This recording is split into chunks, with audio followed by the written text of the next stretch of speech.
मेरा नाम बेक यूजिल है और हर कोई मुझे एक लूजर के रूप में जानता है जो मैजिक में पूरी तरह यूजलेस है, जिस पर अब मैं सबको गलत साबित करने वाला है। मैं अब वो इंसान नहीं रहा जो पहले हुआ करता था। भले ही मैं ब्रोक हूँ और टैलेंटलेस भी हूँ, फिर भी किसी तरह किंगडम की टॉप मैजिक एकेडमी में आ जाता हूँ। पहले ही दिन जब प्रोफेसर अनाउंस करता है कि ये टेस्ट हमारी पूरी जिंदगी डिसाइड करने वाला है, तो वो मजाक नहीं कर रहा होता है। हमारे ग्रेड्स तय करते हैं कि हम क्लास एफ में जाएंगे या क्लास एस में जाएंगे, जिसके बाद वो सबको अपना सामान हटा देने को बोलता है और जो भी ग्लासेस पहने हुए हैं उन्हें चेकिंग के लिए देने को कहता है, ताकि कोई चीटिंग न कर सके। जिस पर मैं चुपचाप बैठा रहता हूँ, क्योंकि यहाँ सबके लिए मैं बस एक नोबडी हूँ, एक टोटल फेलियर। जैसे ही टेस्ट शुरू होता है, मेरे पास एक भी आंसर नहीं होता है। मैं इधर उधर देखता हूँ और नोटिस करता हूँ कि कुछ ही स्टूडेंट सवालों को बहुत आसानी से कर रहे हैं, शायद जीनियसेस होंगे। फिर मैं पीछे नहीं रहना चाहता, इसलिए उन ग्लासेस की तरफ हाथ बढ़ाता हूँ जिन्हें अभी तक यूज करने का प्लान नहीं था। लेकिन जैसे ही मैं उन्हें पहनने वाला होता हूँ, प्रोफेसर मुझे पकड़ लेता है। वो गुस्से में कहता है कि मैंने एनालिसिस के लिए उन्हें जमा नहीं किया था। जिसके बाद वो मेरे सामने ही ग्लासेस चेक करता है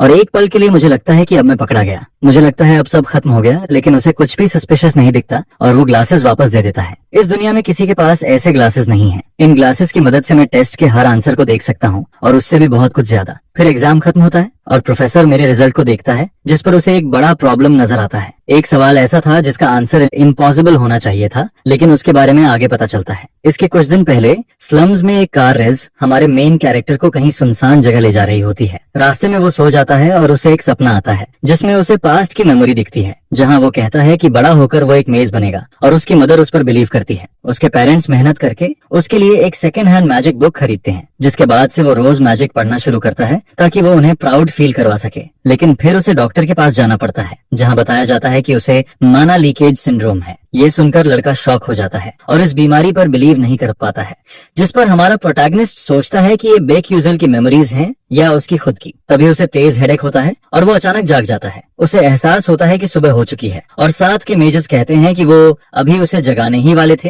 क्योंकि वे लोग एल्जोआ पहुंचने वाले हैं, जो आर्केनियम की सैटेलाइट सिटी है। तभी वे लोग कैरेज रोकते हैं और बीच रास्ते में ब्रेक लेते हैं। वहीं उसकी मुलाकात एक ब्लू हेड गर्ल से होती है, जो उसे देखते ही मुड़ जाती है और ग्रीट तक नहीं करती, जिस पर उसे समझ आता है कि सब नॉर्मल है और वो बेकार में डर रहा था, क्योंकि ये दुनिया पूरी तरह मिडिल एजेस जैसी नहीं है। ईथर वर्ल्ड में सेफ सिटीज के अंदर मैजिक मौजूद है और लॉन्ग डिस्टेंस ट्रैवल के लिए ट्रेन्स और फ्लाइंग शिप्स यूज होते हैं। वे लोग एल्जोइका जा रहे हैं, जहां से फ्लाइंग शिप लेकर लंबा सफर पूरा करना है। एल्जोइका आर्केनियम के रास्ते में पड़ने वाला शहर है और असली कहानी वहीं से शुरू होने वाली है। ये मैजिक का शहर है, जहां फेमस मैजिक टावर्स हैं, मैजिक नाइट्स के ऑर्डर्स हैं और सबसे प्रेस्टिजियस एकेडमीज हैं। सबसे पावरफुल मेजर्स और एक्सेप्शनल स्टूडेंट्स वाली एकेडमी का नाम स्टेला एकेडमी है। इसी वजह से दुनिया भर के नोबल और जीनियस वहां पढ़ने आते हैं, जिस पर वो खुद समझ नहीं पाता कि वो उस एकेडमी में कैसे सिलेक्ट हो गया। फिर वो अपनी एबिलिटीज चेक करने का फैसला करता है ताकि उसे अपना लेवल पता चल सके। उसे पता चलता है कि माना लीकेज सिंड्रोम लेवल 1 पर है, जो उसकी स्ट्रेंथ और एजिलिटी बढ़ा रहा है। इसके अलावा उसके पास सिक्स सेंस और डिटेक्शन एक्सेलरेशन है, जिसने पहले उसकी जान बचाई थी। लेकिन एक कर्स भी है जो उसके बॉडी में माना को जमा नहीं होने देता और इसी कारण इसे माना लीकेज सिंड्रोम कहा जाता है। ये परमानेंट कर्स बेक यूजिल की जिंदगी को परेशान करता रहता है। हालांकि इसी की वजह से वो अपने आसपास के ह्यूमंस को सिक्स सेंस से डिटेक्ट कर सकता है और अगर कोई उस पर अटैक करता है तो वो दूसरी तरफ देख रहा हो तब भी उसे पता चल जाता है। डिटेक्शन एक्सेलरेशन उसे चीजें ऐसे दिखाता है जैसे टाइम स्लो हो गया हो। अगर कोई अटैक इंसान की डिटेक्शन स्पीड से ज्यादा तेज आता है तो ये एबिलिटी अपने आप एक्टिवेट हो जाती है, लेकिन वो इसे ज्यादा देर यूज नहीं कर सकता, क्योंकि इससे उसके माइंड की पावर कंज्यूम होती है। इसके बाद वो अपना स्टेटस विंडो देखता है और मानता है कि बिगिनर के हिसाब से वो ठीक लेवल पर है। बेक की सेंसिटिविटी कम है, लेकिन उसके स्टैट्स पहले से अलग हैं। ईथर वर्ल्ड में सिर्फ एक लेवल नहीं होता, बल्कि हर स्टेटस और स्किल्स के अलग लेवल होते हैं और कुछ स्टार्स के रूप में होते हैं। किसी भी स्टेटस का मैक्सिमम 9 स्टार्स है, जिसे पाना लगभग इम्पॉसिबल है। 10 साल खेलने के बाद भी वो सिर्फ 8 स्टार्स तक ही पहुंच पाया था। फिर वो सोचता है कि अभी उसे सेंसिटिविटी बढ़ानी चाहिए ताकि उसकी सिक्स सेंस और रिएक्शन स्पीड इंप्रूव हो सके। उसके बाद वो विगर और बाकी स्किल्स बढ़ाएगा। फिलहाल वो सेंसिटिविटी पर फोकस करने का फैसला करता है, लेकिन उसका सबसे बड़ा प्रॉब्लम माना लीकेज सिंड्रोम है, जिसे सॉल्व करना जरूरी है, वरना वो ज्यादा समय तक जिंदा नहीं रहेगा। उसे पता है कि इसे सीक्रेट्स ऑफ नेचर में इवॉल्व करना पड़ेगा और इसे मजबूत करने का तरीका स्टेला एकेडमी में मौजूद है। इसका मतलब है कि अगर वो दुनिया के अंत को रोकना और अपनी बीमारी ठीक करना चाहता है तो उसे वहाँ जाना ही पड़ेगा। वो एकेडमी जाना नहीं चाहता था, इसलिए पहले वो आसपास ही कोई सॉल्यूशन ढूंढना चाहता है। तभी अचानक उसे एहसास होता है कि उसने कुछ नोटिफिकेशंस मिस कर दिए हैं और उसे समझ नहीं आता कि आखिर उसने क्या मिस किया है। लेकिन उसी समय मेजर्स जल्दी करने लगते हैं और कहते हैं कि अब वे लोग सफर फिर से शुरू करने वाले हैं, जिस पर वो सोचता है कि मिस हुई नोटिफिकेशंस बाद में चेक करेगा। इसके बाद कुछ समय गुजरता है और वे लोग फ्लाइंग शिप्स तक पहुंच जाते हैं जो आर्केनियम के लिए निकलने वाली होती हैं। वहीं नोबल्स हमारे मेन कैरेक्टर को अजीब तरीके से चलते हुए नोटिस करते हैं, जैसे उसने पहले कभी फ्लाइंग शिप में ट्रैवल नहीं किया हो, जिस पर वे लोग प्रेजुडिस के साथ बातें करने लगते हैं कि स्टेला एकेडमी को गरीबों और पेजेंट्स को अंदर नहीं आने देना चाहिए क्योंकि वो दुनिया की सबसे फेमस एकेडमी है और ऐसे लोग उसकी इमेज खराब कर देंगे। जिस पर हमारा हीरो समझ जाता है कि दोनों दुनियाओं में बच्चे एक जैसे ही होते हैं और वो उन्हें इग्नोर करता रहता है। तभी अचानक वो बदतमीज लड़का उस पर चिल्लाने लगता है और उसे रोकता है, जैसे लड़ाई शुरू करना चाहता हो। लेकिन तभी वो एक व्हाइट हेयर्ड लड़की को आते देख लेता है और शॉक हो जाता है। वो अडलाबेट किंगडम की प्रिंसेस होती है, जिसका नाम होंग बयान अडलाबेट है, जो एक डराने वाले पोस्चर के साथ अंदर आती है, जिससे वहाँ मौजूद सब नर्वस और रिस्पेक्टफुल हो जाते हैं। यहाँ तक कि जो लड़का हमारे हीरो को बुली कर रहा था वो भी शांत हो जाता है। वो लड़की सबको एक ठंडी नजर से देखती है और बिना कुछ बोले सीढ़ियां चढ़ने लगती है और उसी दौरान हमारे प्रोटैगनिस्ट के पास से गुजरती है, जिस पर वो तुरंत पहचान जाता है कि यही इस दुनिया की विलन है। होंग बयान गेम के मेन कैरेक्टर्स में से एक है। फीमेल प्रोटैगनिस्ट के साथ उसकी हमेशा बहस होती रहती है और हर बार स्टोरी के एंड में उसकी मौत हो जाती है। प्लेयर कोई भी पाथ चूज करे, हर एंडिंग में वो ब्रूटली खत्म कर दी जाती है। कुछ एंडिंग्स में तो प्रिंसेस बयान को एकेडमी में सब लोग बुली करते हैं और बाद में उसे एक्सपेल भी कर दिया जाता है। एक एंडिंग में तो उसके साथ इतना ह्यूमिलिएटिंग इंसिडेंट होता है कि वो कभी पब्लिक में दिखाई नहीं देती है। ऐसा लगता है कि गेम डेवलपर्स को विलन से पर्सनल ग्रज है और वो हर पॉसिबल तरीके से उसे सफर करवाना चाहते हैं। हालांकि मेल प्लेयर्स के बीच वो अपनी ब्यूटी की वजह से बहुत पॉपुलर भी है। इन सब घटनाओं के बाद हमारे हीरो को जोर की भूख महसूस होने लगती है। तभी उसे एक स्नैक बार दिखता है जिसमें बहुत टेस्टी फूड रखा होता है, लेकिन उसकी कीमत बेहद ज्यादा होती है। उसी समय अनाउंसमेंट होती है कि वे लोग 10 मिनट में आर्केनियम सिटी पहुंचने वाले हैं और सभी को फर्स्ट फ्लोर पर आने को कहा जाता है क्योंकि शहर पास आ रहा है। हमारा हीरो जानता है कि स्टेला एकेडमी में उसके साथ बहुत कुछ होने वाला है और कई डेंजरस लोग उसके रास्ते में आएंगे। वो समझ जाता है कि अब यही उसकी रियलिटी है और वो आने वाली सिचुएशन का सामना करने का फैसला करता है। सफर के दौरान वो बहुत टायर्ड फील करता है और सोचता है कि क्या वो स्टेला एकेडमी में सरवाइव कर पाएगा या इस रूथलेस दुनिया में जिंदा रह पाएगा। उसे लगता है कि काश उसके पास कुछ ऐसा होता जो उसे इस हालत में हेल्प कर पाता। तब उसे याद आता है कि सिस्टम नोटिफिकेशन अभी तक पूरी तरह चेक नहीं की। उस नोटिफिकेशन में लिखा होता है कि प्रोजेक्ट कॉन्स्टलेशन ने उसे कई स्पेशल रिवॉर्ड्स दिए हैं। वो सिस्टम विंडो को बिजनेस जैसा बिहेवियर करते देखता है और सोचता है कि इन रिवॉर्ड्स में से क्या चूज करे। वो लाइट ऑफ रिटर्न और प्रेज ऑफ फ्लैश के बीच सोचता है, लेकिन रिसर्च करने पर पता चलता है कि आइटम्स की पावर ज्यादा होने के कारण कम कर दी जाएगी। फिर वो हाइपर स्पेस टेलीपोर्ट लेने के बारे में सोचता है, लेकिन जानकारी मिलती है कि ये टेलीपोर्टेशन का एडवांस्ड वर्जन है जिसे सीधा हासिल नहीं किया जा सकता। हालांकि वो रिवॉर्ड से अपने स्किल को अपग्रेड कर सकता है, जिस पर वो इरिटेट हो जाता है क्योंकि सिस्टम चीजों के लेवल्स कम कर रहा है। नैरेटिव पावर जो स्टोरी को आगे बढ़ाती है, इस एंटिटी को पूरी तरह मटेरियलाइज होने से रोक रही है। इसी नैरेटिव पावर की वजह से सिस्टम उसे हाई लेवल आइटम्स नहीं दे सकता क्योंकि वो अभी नॉविस है। फिर वो बुल ग्लासेस लेने के बारे में सोचता है, जिस पर सिस्टम कैलकुलेशन करने लगता है। सिस्टम की जांच के बाद फैसला होता है कि ये आइटम दिया जा सकता है। तभी अचानक उसे वही ग्लासेस मिल जाते हैं जो उसने मांगे थे। उसे विश्वास नहीं होता कि वो दिन आ गया जब उसे इन ग्लासेस को यूज करना पड़ेगा, जिनमें उस गेम को खेलते समय इकट्ठी की गई सारी जानकारी स्टोर है। ईथर वर्ल्ड में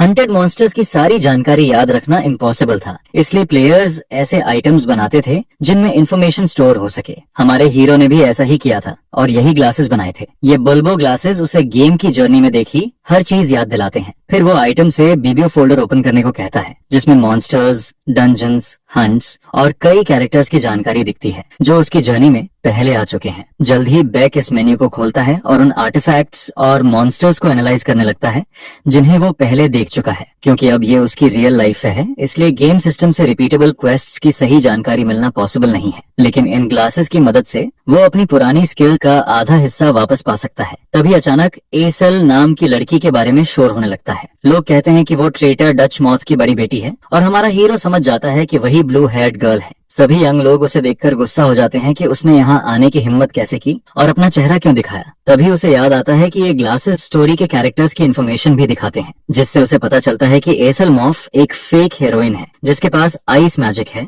और स्टोरी के एंड में उसकी मौत हो जाती है। साथ ही और भी कई बेकार डिटेल्स मिलती हैं। बेक यूजुअल इंपॉर्टेंट बातों को याद रखता है कि वो फेक हीरोइन है और उससे जुड़े कई इम्पैक्टफुल पॉइंट्स समझता है। यहाँ जिस जगह वो मौजूद है वो ईथर वर्ल्ड है, जो असल में एक फैंटेसी नॉवल पर आधारित गेम है जिसका नाम डोंट लव द प्रिंसेस है। उस नॉवल में हीरोइन एसल एक ट्रेजेडी में अपने पूरे फैमिली को खो देती है, जिसके बाद वो विलन हंग बयान की स्कीम्स का सामना करते हुए बड़ी होती है और आखिरकार गेम के मेल प्रोटैगनिस्ट के साथ जुड़ जाती है। आखिर में रिवेंज गलत हो जाता है और बाकी कैरेक्टर उसे प्रोटेक्ट करते हैं, लेकिन रीडर्स के फीडबैक के बाद एंडिंग बदल जाती है। समस्या ये है कि भले ही गेम वर्ल्ड उस नॉवल पर बेस्ड है, पर स्टोरी पूरी तरह अलग है। गेम में फ्लेम नाम का एक ओरिजिनल कैरेक्टर ऐड किया गया था जिसने हीरोइन की जगह ले ली। वो एक ऐसी लड़की थी जो मॉडर्न वर्ल्ड में नॉर्मल लाइफ जी रही थी और अचानक इस जगह पर ट्रांसपोर्ट हो गई। नॉवल से अलग गेम में आज से एसल फेक हीरोइन बन जाती है और फ्लेम रियल हीरोइन बन जाती है। प्लेयर्स ने बहुत कोशिशें की लेकिन वो अपने राउट में सरवाइव नहीं कर पाती और इसी वजह से ट्रू हीरोइन की पोजीशन से हट जाती है,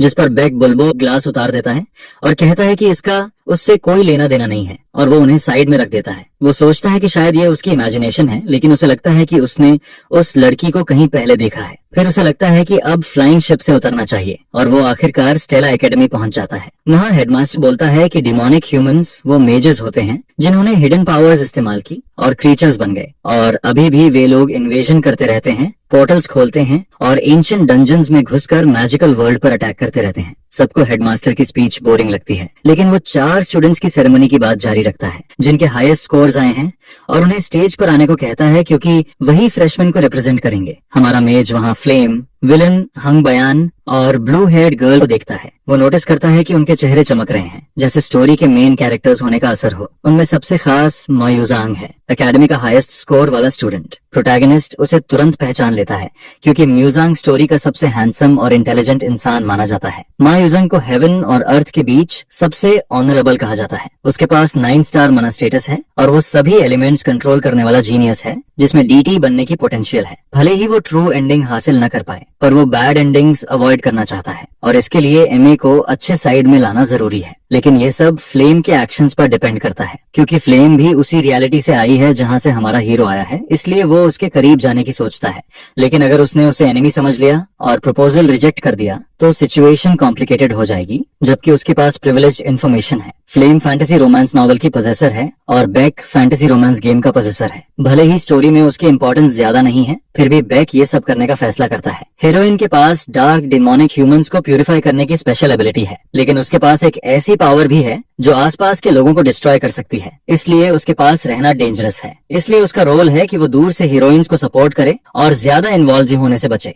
इसके बाद डायरेक्टर एंट्रेंस सेरेमनी खत्म कर देता है और स्टेला एकेडमी वाला एपिसोड भी खत्म हो जाता है। फिर हमारा प्रोटैगनिस्ट स्टेला एकेडमी के क्लासरूम में एंटर करता है। उसे अपने कॉलेज डेज याद आते हैं और ग्रेजुएशन के बाद फिर से स्टूडेंट बनना उसे अजीब लगता है। उसके पास एक गोल्डन पॉकेट वॉच है जो उसकी बहुत हेल्प करता है। ये स्टेला का पॉकेट वॉच है जो प्रूफ देता है कि वो दुनिया की सबसे प्रेस्टिजियस एकेडमी का स्टूडेंट है। इस आइटम की वजह से उसे बेस्ट सर्विस और हाई क्वालिटी ट्रीटमेंट मिल सकता है, जिस पर वो सोचता है कि इस एडवांटेज को जल्दी यूज करना चाहिए। तब एक प्रोफेसर जिसके चेहरे पर स्कार है रूम में एंटर करता है। असेसमेंट शुरू करते हुए वो कहता है कि जो स्टूडेंट्स ग्लासेस पहनते हैं उन्हें पहले चेक किया जाएगा। हमारा प्रोटैगनिस्ट जानता है कि एकेडमी का करिकुलम कोरिया की किसी भी यूनिवर्सिटी से ज्यादा टफ है। पहले ही दिन क्लास प्लेसमेंट असेसमेंट होता है जिससे तय होता है कि स्टूडेंट किस क्लास में जाएगा। जैसे ही उसे टेस्ट मिलता है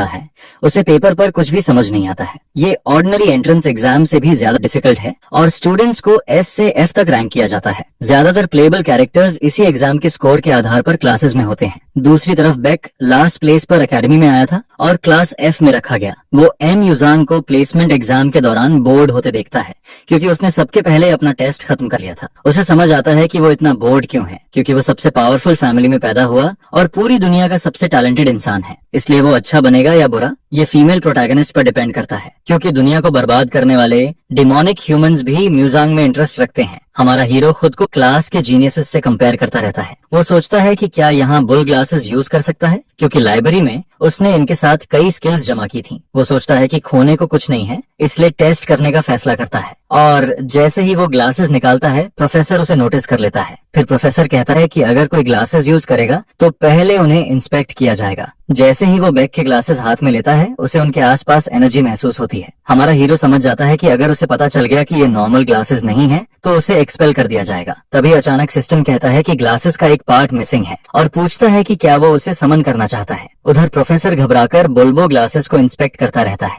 आखिर में वो कहता है कि उसे कोई एनर्जी महसूस नहीं हुई और ग्लासेस वापस बैग को दे देता है। वो जानता है कि अगर ग्लासेस की मेन फंक्शंस एक्टिव होती तो उसे तुरंत एक्सपेल कर दिया जाता। फिर वो आइटम को अपने फेस पर पहन लेता है, जिस पर सच में उसे प्लेसमेंट एग्जाम के आंसर्स दिखाई देने लगते हैं। उसे समझ आ जाता है कि अब वो टेस्ट में फर्स्ट आ सकता है और अगर ऐसा चलता रहा तो क्लास एफ निकलकर क्लास एस तक पहुंच सकता है। लेकिन ठीक उसी समय प्रोफेसर बोल देता है कि टेस्ट खत्म हो गया है और सबको अपनी आंसर शीट्स जमा करने को कहता है, जिस पर बेउसिल ने सिर्फ 3 सवाल ही किए होते हैं और पेपर्स कलेक्ट कर लिए जाते हैं। जैसे ही प्रोफेसर एग्जाम्स अपने हाथ में लेता है, वो अचानक शॉक्ड रह जाता है। प्रोटैगनिस्ट सोचता है कि अब वो क्लास एफ से बच जाएगा, लेकिन बात इतनी आसान नहीं होती है। तभी प्रोफेसर परेशान होकर बैग से ग्लासेस देने को कहता है। वो ग्लासेस इंस्पेक्ट करता है और कहता है कि ये इम्पॉसिबल है और डॉक्टर ग्रैन को बुलाने के लिए कहता है। बैग ने सारे आंसर्स साफ साफ लिखे थे ताकि चीटिंग जैसा ना लगे और उसे समझ नहीं आता कि इतना हंगामा क्यों हो रहा है, जिस पर वो सोचने लगता है कि क्या वो चीटिंग करते पकड़ा गया है। फिर magic engineering professor doctor grain glasses analyse करता है। भले ही प्रोटैगनिस्ट ने बहुत तेजी से सवाल सॉल्व किए हों, लेकिन उसे ग्लासेस से कोई माना एनर्जी महसूस नहीं होती और वो कहता है कि इस स्टूडेंट ने प्योर इंटेलिजेंस से आंसर्स दिए हैं, चीटिंग नहीं की। ग्रान ली हैनवेल से कहता है कि स्टूडेंट से अपोलोजाइज करे और उसे गाइड करे, क्योंकि वो बहुत इंप्रेसिव है। जिस पर प्रोफेसर ली हैनवेल हमारे हीरो से माफी मांगता है। हमारा हीरो अंदर से जानता है कि उसने चीटिंग की है और अगर बुलबुल ग्लासेस की मेन पावर एक्टिव होती तो वो पकड़ा जाता। फिर भी वो अपॉलॉजी एक्सेप्ट कर लेता है और खुश होता है कि वो बच गया। उधर प्रोफेसर ली के ऑफिस में प्लेसमेंट एग्जाम्स चेक हो रहे होते हैं। एक बूढ़ी लेडी पूछती है कि क्या ये इस साल के फ्रेशमैन के पेपर्स हैं। काउंसिल ऑफ एल्डर्स की प्रोफेसर इलम इस साल के स्टूडेंट्स को लेकर एक्साइटेड रहती है, क्योंकि उनमें आडलाबेट किंगडम की प्रिंसेस होंग बयान भी है। साथ ही वो सक्सेसर भी है, जिसे 12 साल की उम्र में अपनी मैजिक एबिलिटी की वजह से एम्पायर का प्रिंस चुना गया था। उसका नाम जेरेमी स्कैल्विन है, जिसने थ्रोन की रेस में अपने भाई को हरा दिया था। इसके अलावा हाई रैंक भी है, जो दुनिया की सबसे बड़ी फुल मून मैजिक टावर के मास्टर का सक्सेसर है। प्रोफेसर समझता है कि इतने एलीट फैमिलीज के स्टूडेंट्स के लिए एग्जाम क्वेश्चंस बनाना मुश्किल था। वो एल्डर को अपने क्वेश्चंस की तारीफ के लिए थैंक करता है। जैसा एल्डर ने बताया, क्लास प्लेसमेंट टेस्ट में नए तरह के सवाल थे। पहले 3 सवाल उन लोगों के लिए मुश्किल थे जो सिर्फ यूजुअल तरीके से पढ़ते हैं। उन सवालों का मकसद था कि जिनको आंसर नहीं पता उनकी फ्लेक्सिबिलिटी चेक हो सके, और दूसरा मकसद था कि स्टूडेंट किताबों के बाहर के प्रॉब्लम को कैसे सॉल्व करता है। क्योंकि मैजिक का एरा पहले मेमोराइजेशन और थ्योरी तक सीमित था, लेकिन अब फास्ट जजमेंट और क्रिएटिव थिंकिंग का समय है। असल में वो सवाल सॉल्व करने के लिए बनाए ही नहीं गए थे और 1000 स्टूडेंट्स ने उन्हें खाली छोड़ दिया। जो स्टूडेंट्स अटेम्प्ट करते हैं उनमें से भी ज्यादातर एक भी सही आंसर नहीं दे पाते। नए स्टूडेंट्स में सिर्फ 3 लोग तीनों सवाल सही कर पाए। पहला एमा यूजियान है, सेंचुरी का प्रोडिजी, जो अचानक अननोन ओरिजिन से सामने आया। फ्लेम भी प्रिंसिपल की रिकमेंडेशन से एडमिशन लेती है, भले ही वो कॉमनर है और माँ के काफी करीब स्कोर लाती है। और तीसरा जिसने तीनों सवाल सही किए वो बेक यूजिल है। बाकी दोनों को जीनियस माना जाता है, लेकिन बेक का एंट्रेंस स्कोर उनसे भी बेहतर होता है। फिर भी प्रोफेसर को हैरानी होती है कि उसने टेस्ट पास कर लिया और तीनों सवाल सॉल्व कर दिए। एल्डर समझ जाती है कि प्रोफेसर बेक के स्कोर्स में खास इंटरेस्ट ले रहा है, क्योंकि कुछ इक्वेशंस ऐसी थीं जो बिना नॉलेज के भी सॉल्व हो सकती थीं। प्रोफेसर सोचता है कि क्या ये लड़का जीनियस है, जिस पर एल्डर कहती है कि शायद ये कोइंसिडेंस भी हो सकता है। फिर वो प्रोटैगनिस्ट की फाइल एनालाइज करने लगता है। उसमें लिखा होता है कि उसे admission high level teleportation control ability की वजह से मिला है। उसे समझ आता है कि प्रिंसिपल ने खुद उसका एडमिशन अप्रूव किया, क्योंकि वो स्पेशल मेज है। प्रोफेसर सोचने लगता है कि टेलीपोर्टेशन स्पेशलिस्ट मेज कैसे काम करता है और जल्द ही जानना चाहता है कि वो सच में स्पेशल है या सिर्फ कोइंसिडेंस था। इधर कॉरिडोर्स में बोर्ड्स पर क्लास असाइनमेंट्स लगने के बाद काफी शोर मचा होता है। स्टूडेंट्स एक्साइटेड होकर देखने भागते हैं, लेकिन प्रोटैगनिस्ट देखने में लेजी महसूस करता है, क्योंकि पहले वो एक क्लिक से देख सकता था। जब सब स्टूडेंट्स अपनी क्लासेस चेक करते हैं तो बेक का नाम देखकर चौंक जाते हैं, क्योंकि उन्होंने सुना था कि उसे मैजिक एप्लीकेशन टेस्ट में 0 मिला था। फिर भी वो स्टेला एकेडमी में आ गया। प्रोटोगोनिस्ट इन कंप्लेंट्स की परवाह नहीं करता और बस अपनी क्लास चेक करके निकलना चाहता है। उसे लगता है ये उतना इम्पोर्टेंट नहीं है, लेकिन वो चौंक जाता है जब उसका नाम क्लास एफ में नहीं होता है। उसे हैरानी होती है कि सिर्फ 3 सवाल करने के बाद भी वो फेल नहीं हुआ। उसके नाम के आसपास बातें और बढ़ जाती हैं और सब कहते हैं कि ये गलत है, क्योंकि कई नोबल्स उससे कम पोजीशन में आ गए। कुछ गड़बड़ समझकर वो दोबारा चेक करता है और जैसे ही देखता है कि उसका नाम क्लास एस में है, वो पूरी तरह शॉक्ड हो जाता है। आखिर ये वो स्पेशल रैंकिंग है जिसका हर स्टूडेंट सपना देखता है, जहां सबसे एक्सेप्शनल स्टूडेंट्स इकट्ठा होते हैं। बाकी क्लासेस में कई रूम्स होते हैं, लेकिन इस क्लास में सिर्फ 41 स्टूडेंट्स और एक ही क्लासरूम है। वो सोचता है कि शायद क्लास एस में उसका आना गलती है और अब उसे मेन कैरेक्टर्स के साथ काफी बार मिलना पड़ेगा। वो जानता है कि मेन कैरेक्टर्स के साथ ज्यादा इन्वॉल्व होना उसकी लाइफ छोटी कर देगा, लेकिन वो क्लास चेंज नहीं कर सकता है। इसलिए वो डिसाइड करता है कि अपना बेस्ट देगा और लो प्रोफाइल रखेगा ताकि की फिगर्स के बीच अननोटिस्ड रहे। फिर होंगयिल नाम की फायर एलिमेंट प्रोफेसर एक लड़की को जोर से थप्पड़ मारती है और इरिटेट होकर कहती है कि उसने सिर्फ 3 सवाल सही किए और उसे बाकी स्टूडेंट्स से कंपेयर करती रहती है। बोलती है कि जिन सवालों को डम स्टूडेंट्स भी कर गए वो नहीं कर पाई, जिस पर वो लगातार उसे नीचा दिखाती रहती है। आखिर वो उसकी अपनी डॉटर है जो चुपचाप सब सुनती रहती है। उसकी माँ उसे नापसंदगी भरी नजर से देखती रहती है और चाहती है कि उसकी बेटी उसकी तरह न बने, जो परसिक्यूटेड हुई, किंगडम से निकाली गई और टीचर की पोजीशन में फंस गई। वो कहती है कि उसकी बेटी अपनी सिस्टर से बेहतर बन चुकी है और वो नहीं चाहती कि वो किंगडम के लिए डिस्ग्रेस बने। अंदर से लड़की समझ नहीं पाती कि उसकी माँ ऐसा क्यों करती है, चाहे वो कितना भी समझाने की कोशिश करे, क्योंकि वो अपनी जिंदगी वैसे ही जीती है जैसे उसकी माँ ने सिखाया है। उसकी लाइफ में मैजिक और स्पेल्स की प्रॉब्लम्स हैं जो वो सीख नहीं पाई और वो सोचती रहती है कि फैमिली उसे लेकर हमेशा परेशान क्यों रहती है। खैर, आखिर क्लास एस का पहला दिन आ जाता है। हमारा प्रोटैगनिस्ट खुद को उस जगह आउट ऑफ प्लेस फील करता है और उस क्लास से डरता भी है जहां उसे रखा गया है। क्लासरूम में लोग गॉसिप करते रहते हैं और सोचते हैं कि उसे यहाँ नहीं होना चाहिए। उन रिच किड्स के पेरेंट्स ने भी प्रोटेस्ट किया था कि वो रैंक एस में क्यों है, लेकिन प्रिंसिपल ने उसका बचाव किया। हमारा टेलीपोर्ट हीरो उस क्लासरूम में पूरी तरह अलग थलग फील करता है, क्योंकि बाकी लड़के बचपन से कड़ी ट्रेनिंग करते आए हैं, इसलिए उनके बीच किसी स्टूपिड का होना उन्हें इरिटेट कराने करता है। वो कहता है कि कई बार परफॉर्मेंस के कारण किसी स्टूडेंट को रैंक से नीचे भी कर दिया जाता है। इस पर वो सोचता है कि जल्द ही कोई रैंक ए से रैंक एस में आ जाएगा। उसे अजीब लगता है कि गेम के कैरेक्टर्स अब उसके सामने खड़े हैं। कुछ सालों में इस क्लास के ज्यादातर स्टूडेंट्स वर्ल्ड फेमस बन जाएंगे और मेजियन का केस भी है जो फ्यूचर में मैजिकल वर्ल्ड को बिट्रे कर सकता है। बेकी यूजियल उम्मीद करता है कि वो उस घटना को रोक पाए। तभी क्लास एस का टीचर अंदर आता है और सबको बैठने को कहता है। ली हैनवेल अपना फॉर्मल इंट्रोडक्शन शुरू करता है। स्टूडेंट्स कहते हैं कि उसने 1000 से ज्यादा डार्क डिमोनिक ह्यूमंस का शिकार किया है, जिस पर सब इम्प्रेस्ड होते हैं। वो 7th क्लास मैजिक वॉरियर भी है और बताता है कि इस रूम में कई टैलेंटेड स्टूडेंट्स और एक बहुत यूनिक स्टूडेंट मौजूद है। वो समझाता है कि एकेडमी में कॉम्बैट मेजर्स को ट्रेन किया जाता है और यहाँ तक पहुँचने के लिए सबने कठिन शिक्षा पाई है। वो उम्मीद करता है कि सभी स्टूडेंट स्टेला एकेडमी में अपना बेस्ट दिखाएंगे। किसी के पास कोई सवाल नहीं होता, इसलिए वो लेसन शुरू कर देता है। तभी वही लड़की जो अपनी माँ से मार खा रही थी देर से आती है और उसे इंटरप्ट करती है। प्रोटैगनिस्ट होंग बयान्स को लेट आते देख हैरान हो जाता है। वो हमेशा रूल्स फॉलो करती है, इसलिए वो सोचता है कि उसके साथ कुछ हुआ है और बुल ग्लासेस से चेक करता है। वो फायर मेज का प्रोफाइल देखता है जिसमें लिखा होता है कि वो फ्यूचर में विलन बनेगी और उसकी डेथ तय है। हमारा टेलीपोर्ट मेज सोचता है कि उसकी डेथ पहले से फिक्स होना अजीब है।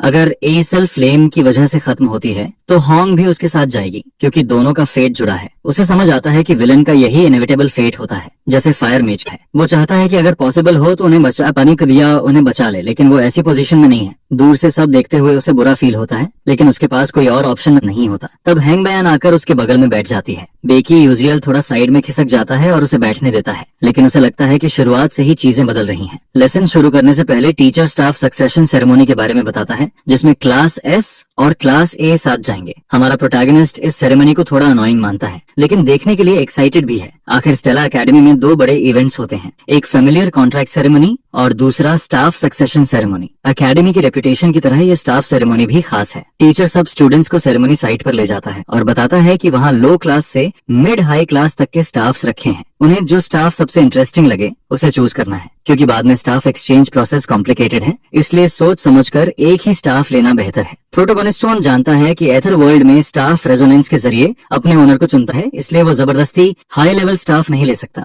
बेक एक स्टाफ के सामने रुकता है और सोचता है कि कौन सा चुने। पहले होता तो एफ लेवल वाला ले लेता, लेकिन अब वो रैंक एस में है, इसलिए ध्यान से सोचता है। उसे शॉर्ट फॉर्म स्टाफ ज्यादा सूटेबल लगता है। स्टाफ्स 2 तरह के होते हैं, शॉर्ट फॉर्म वॉन्ड और लॉन्ग फॉर्म स्टाफ। वॉन्ड्स आमतौर पर नाइट्स इस्तेमाल करते हैं जो फास्ट स्पेल्स कास्ट करते हैं, जबकि लॉन्ग स्टाफ्स प्रीस्ट्स इस्तेमाल करते हैं जो एक पावरफुल लॉन्ग स्ट्राइक पर फोकस करते हैं। स्टूडेंट्स गॉसिप करते रहते हैं कि कॉमनर बेक कौन सा स्टाफ चुनेगा, क्योंकि एस क्लास स्टूडेंट होने के नाते उसे रेजोनेंस में दिक्कत नहीं होनी चाहिए, और वे उसका मजाक उड़ाते हैं। लेकिन प्रोटैगनिस्ट कमेंट्स पर ध्यान नहीं देता। तभी कोई उसके पास आकर खड़ा हो जाता है। इरिटेट होकर वो अपना नाम यूएस बताता है और ये नाम हमारा प्रोटैगनिस्ट पहली बार सुनता है। एक अजीब सा लड़का जिसे पहले कभी नहीं देखा गया था पूछता है कि वह कौन सा स्टाफ लेने वाला है और कहता है कि उसे अपने कॉमनर स्टेटस के हिसाब से कोई स्टाफ लेना चाहिए, जिस पर वह ये भी जोड़ता है कि उसे प्रोफेसर के लिए ट्रबल नहीं क्रिएट करना चाहिए, जिस पर हमारा हीरो कहता है कि उसे भी प्रोफेसर के लिए ट्रबल नहीं क्रिएट करना चाहिए इतना जर्क बनकर। यह सुनकर वह नोबल और ज्यादा इरिटेटेड हो जाता है और टेलीपोर्टेशन मेज को इंसल्ट करना शुरू कर देता है, जिस पर मेज पूछता है कि क्या वह फाइट करना चाहता है। इसी दौरान प्रोटैगनिस्ट नोटिस करता है कि वह एक मार्की का बेटा है। फिर वह बोबो ग्लासेस यूज करता है और उसे उस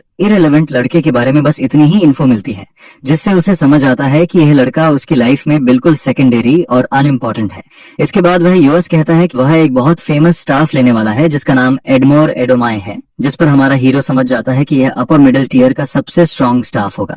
ऐसा स्टाफ आमतौर पर प्रोफेशनल मैजिक वॉरियर्स यूज करते हैं, चाहे कोई कितना भी टैलेंटेड क्यों ना हो। स्टूडेंट्स के लिए लोअर मिडिल टीयर स्टाफ ही लिमिट होना चाहिए। प्रोफेशनल मैजिक वॉरियर्स भी मुश्किल से lower middle tier staff hold कर पाते हैं, लेकिन इसके अलावा भी एक और अपर मिडिल टीयर स्टाफ मौजूद है जो इतना भी रियल ऑप्शन नहीं है, क्योंकि वह सिर्फ डेमोन्स्ट्रेशन के लिए रखा गया है। फिर प्रोफेसर सबको कहता है कि जिस स्टाफ में इंटरेस्ट है उसके सामने जाकर खड़े हो जाओ, जिस पर सभी स्टूडेंट्स अपने अपने स्टाफ्स के सामने जाकर उन्हें चूज करने लगते हैं। लेकिन सब चौंक जाते हैं जब एचविन हेडन आमिकोटे स्टाफ चूज करता है जो मिडिल टीयर और फेमस है, और साथ ही प्रिंस गैल्विन और प्रिंसेस हॉर्न भी मिडिल टीयर स्टाफ चूज करते हैं। ली देखना चाहता है कि कितने लोग मिडिल टीयर स्टाफ लेने की कोशिश करेंगे जिसे सिर्फ सर्टिफाइड स्टूडेंट्स ही व्हील कर सकते हैं, जिस पर प्रोफेसर कहता है कि इस साल के स्टूडेंट्स बहुत इंप्रेसिव हैं। ये सुनकर आस्क इरिटेटेड हो जाता है और कहता है कि वह भी करके दिखाएगा और सबसे स्ट्रॉन्ग स्टाफ लेने की कोशिश करता है। फिर वह अपर मिडिल टीयर स्टाफ के सामने रुकता है ताकि उसके साथ रेजोनेट कर सके और सबको ध्यान से देखने के लिए कहता है।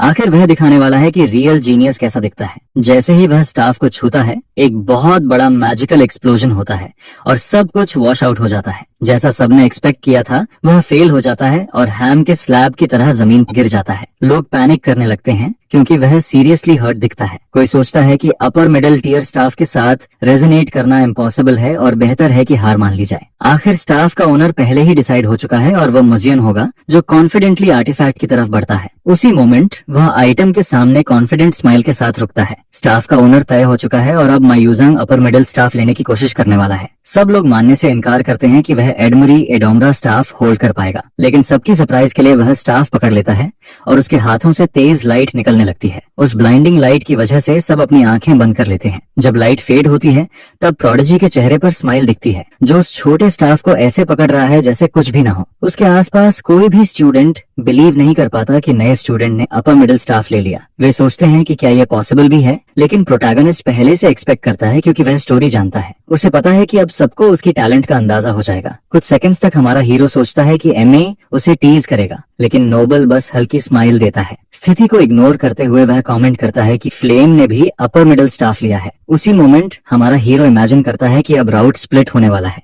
अगर फ्लेम टेरियन स्टाफ ले लेती है तो नोबल उसकी तरफ इंटरेस्टेड हो जाएगा। लड़की के जीनियस होने की वजह से एमा यूजियांग राउट शुरू होगा, लेकिन अगर वह कोई दूसरा स्टाफ लेती है तो एक बिल्कुल नया रूट शुरू हो जाएगा। इसीलिए बेकी यूजियल को फ्लेम का यूज करना होगा ताकि एमे एक हीरो बन सके। तभी वह टर्वन स्टाफ को देखता है और एक लड़की उसकी तरफ जाती दिखती है। वह लड़की फ्लेम होती है जो कॉशियसली सीक्रेट आर्टिफैक्ट की तरफ बढ़ती है। अंदर ही अंदर प्रोटैगनिस्ट चाहता है कि वह स्टाफ ले ले जिससे नोबल एमे उसकी तरफ इंटरेस्टेड हो जाए और राउट अलग बन जाए, तब शायद हैप्पी एंडिंग मिलने का चांस बढ़ जाएगा। लेकिन लड़की स्टाफ को इग्नोर कर देती है जिससे हमारा हीरो शॉक हो जाता है। आखिर उसे लगा था कि वह टर्वन में इंटरेस्टेड है। वह सोचता है कि शायद उसे स्टाफ के बारे में इनफ इन्फॉर्मेशन नहीं है, इसलिए उसने इग्नोर किया। फिर भी ये बैड है क्योंकि फ्लेम को प्रोटैगनिस्ट होने के कारण किसी भी स्टाफ के साथ रेजोनेट करना चाहिए। वह सोचता है कि कहीं वह खराब स्टाफ चुनने से डर तो नहीं रही और अच्छे स्टाफ खोने से बचना चाहती है। अब उसे कोई और ऑप्शन नहीं दिखता और वह टर्वन स्टाफ खुद उसे देने का डिसाइड करता है। अपनी टेलीपोर्टेशन एबिलिटी यूज करके वह लड़की के ठीक पीछे अपीयर होता है। वह उसे ग्रीट करता है और अचानक अपीयरेंस की वजह से लड़की थोड़ा स्टार्टल्ड हो जाती है। वह कहता है कि वह जानना चाहता है कि लड़की कौन सा स्टाफ चूज करने वाली है। वह कहता है कि वह हेल्प करना चाहता है क्योंकि वह लॉस्ट लग रही है, लेकिन लड़की हेल्प नहीं चाहती और उसे दूर जाने को कहती है। यह देखकर प्रोटैगनिस्ट को कुछ स्ट्रेंज फील होता है क्योंकि फ्लेम को फ्रेंडली होना चाहिए था, इतनी कोल्ड नहीं। फिर भी बेक हार नहीं मानता क्योंकि उसकी और दूसरों की की लाइफ इसी पर डिपेंड करती है। वह कहता है कि वह सच में उसकी हेल्प करना चाहता है ताकि वह सही स्टाफ चूज कर सके। लड़की बार बार उसे अपने काम से काम रखने को कहती है, फिर भी प्रोटैगनिस्ट टेरवॉन को इंट्रोड्यूस करने की कोशिश करता है। यह सुनकर लड़की इरिटेटेड हो जाती है और समझती है कि उसे स्टाफ्स के बारे में कुछ पता नहीं। बेकी को लगता है कि वह साइड कैरेक्टर्स की परवाह नहीं करती और वह कहता है कि उसने उसके बारे में बहुत सुना है और वह टेरवन बिल्ड कर सकती है। तभी अचानक कुछ स्ट्रेंज होने लगता है और एक अजीब आवाज निकलती है। बेक्यूजियो अपनी बात पूरी भी नहीं कर पाता क्योंकि अचानक एक थंडरस घटना हो जाती है। हमारा प्रोटैगनिस्ट अपने हाथ अपर मिड रैंक स्टाफ पर रखता है और वह उसके साथ रेजोनेट भी कर लेता है, जिस पर वह खुद ही बेहद शॉक्ड रह जाता है और सोचता है कि यह उसके हाथ में आया कैसे। आखिर यह स्टाफ तो फ्लेम को मिलना था, उसे नहीं। इसके बाद वह लड़की से बात शॉर्ट कर देता है क्योंकि वही स्टाफ वो उसे देने वाला था और अब उसने खुद उठा लिया है। आगे हम लड़की फ्लेम को स्कूल में घूमते हुए देखते हैं जहां वह गॉसिप सुन रही होती है। वह स्टूडेंट्स को 2 स्टूडेंट्स के बारे में बात करते सुनती है जिन्होंने upper mid class wands attract कर लिए, जो हिस्ट्री में अब तक सिर्फ 5 लोगों के साथ हुआ है। जिस पर वे यह भी कहते हैं कि उनमें से एक स्टूडेंट ने एग्जाम में सिर्फ टेलीपोर्टेशन यूज किया था। ये सुनकर वे हैरान होते हैं और कहते हैं कि टेलीपोर्टेशन तो बेसिक मैजिक है और उसे मैजिकल ट्रैश बताते हैं। जिस पर लड़की पूरी कॉन्वर्सेशन सुनती है और सेल्फ स्टडी हॉल में चली जाती है जहां आखिर उसे शांति मिलती है और कोई मरमर नहीं होता, क्योंकि आज का मेन टॉपिक वही टेलीपोर्टेशन मेज है जिसने हाई लेवल स्टाफ हासिल किया है। 2 नए स्टूडेंट्स के हाई क्लास वॉन्ड्स पाने की न्यूज हर जगह फैल चुकी होती है, लेकिन वह समझ नहीं पाती कि आखिर हुआ क्या था। वह बार बार सोचती है कि वह लड़का कौन था जिसने टेरेवॉन होल्ड कर लिया। वह नॉवेल कई बार पढ़ चुकी होती है और बेक यूजिल नाम का कोई कैरेक्टर उसने पहले कभी नहीं देखा। नॉवेल में किसी ने भी वह वॉन्ड कभी होल्ड नहीं किया था और उसने बड़ी आसानी से कर लिया। वह सोचती है कि बेक ने यह सिर्फ उसे शो ऑफ करने के लिए किया। फिर वह उस थॉट को इग्नोर करती है। तभी उसकी फ्रेंड्स आ जाती हैं और पूछती हैं कि क्या वह अकेले स्टडी करने वाली है। लड़की कहती है कि वह इतनी नर्ड नहीं है कि ऐसा करे, जिस पर उसकी फ्रेंड्स डिसएग्री करती हैं और ये भी पूछती हैं कि वह सबको ब्रैट्स क्यों बुलाती है जबकि उसकी उम्र भी उतनी ही है। वह खुद को जस्टिफाई करते हुए कहती है कि यह उसकी हैबिट है क्योंकि उसे हमेशा बड़े की तरह ट्रीट किया गया है। अंदर ही अंदर वह जानती है कि वह प्रेजेंट डे नॉवेल में है और उसे चाइल्ड की तरह बिहेव नहीं करना चाहिए। जब उसे स्टडी के बारे में पूछा जाता है तो वह कहती है कि उसका एक स्पेशल सप्लीमेंट्री मीटिंग है जिसमें वह हिस्सा लेने वाली है, जिस पर वे किसी और दिन कॉफी पीने का डिसाइड करते हैं और फ्लेम वहां से चली जाती है। अंदर से फ्लेम को अपने उम्र के स्टूडेंट्स के साथ स्कूल में रहना पसंद नहीं आता। इसी दौरान